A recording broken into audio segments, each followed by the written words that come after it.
Hey, it's Samantha here, and it's July 2nd, and we are going to be talking about resting.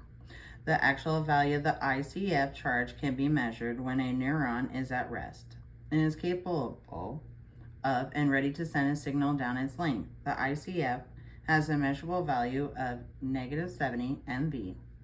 This value is referred to as the resting membrane potential, the fact that there is a charge difference between the ECF is up here, and ICF is right here, okay? And the fact that the ICF has a value of -70 MV tells the membrane has specifically achieved its resting membrane potential in the state sodium ions outside, potassium ions inside.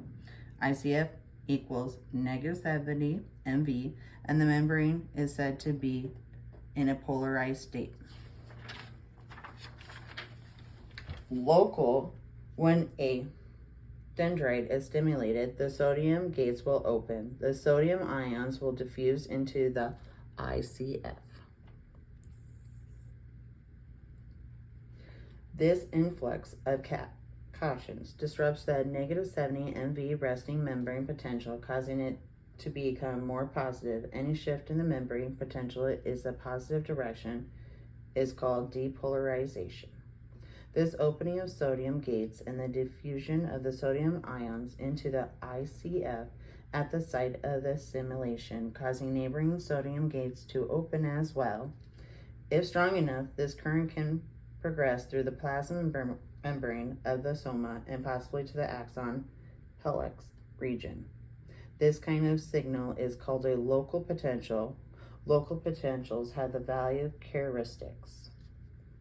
A neuron using sodium-potassium pumps to continually make the sodium ions exist in a higher concentration in the ECF, and the potassium ions exist in the higher concentration in the ICF.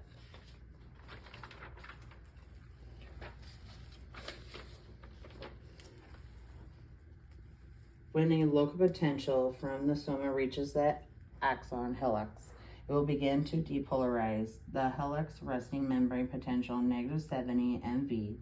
The local potential has to be strong enough to cause enough sodium gates in the helix to open and the membrane potential to reach the threshold and creating an action potential of -55 MV. Once threshold is reached, the abundant sodium gates in the membrane of the helix open rapidly, and sodium ions from the ECF diffuse into the ICF. This causes the membrane potential to undergo a rapid depolarization that will see the value of the ICF go from -55 MV through 0 MV and up to positive 35 MV. At positive MV peak value of the action potential, the sodium gates close and the potassium gates open. Now the potassium ions in the ICF diffuse out to the ECF. This causes the membrane potential to undergo a rapid repolarization, a shift of voltage back to the negative values.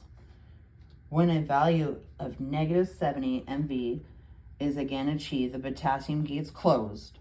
With both gates closed, the sodium-potassium pumps are able to return the cation to their original location, allowing the membrane to cover and be ready to do it again.